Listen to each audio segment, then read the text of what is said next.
Marcus Jones says he's headed in the right direction today. That's much different than where he was headed 2 decades ago. It was good because you got the money for the right there. You get the money, and as the customers come, and the money piled up in your pockets. That was when Jones was just 16 years old. He was already a member of a known gang. By the time he was 24, Jones attempted to rob another gang member. As I was exiting the home, I got shot, and didn't even know I had got shot, and tried to get back up, and I couldn't.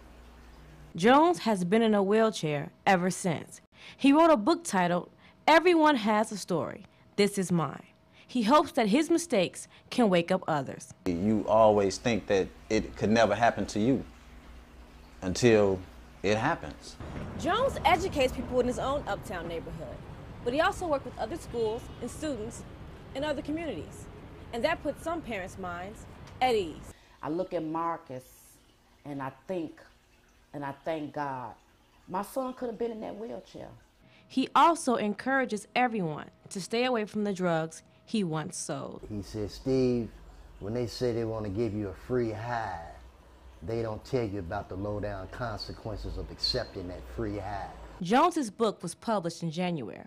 In just 2 short decades, he went from selling drugs to selling books and selling hope.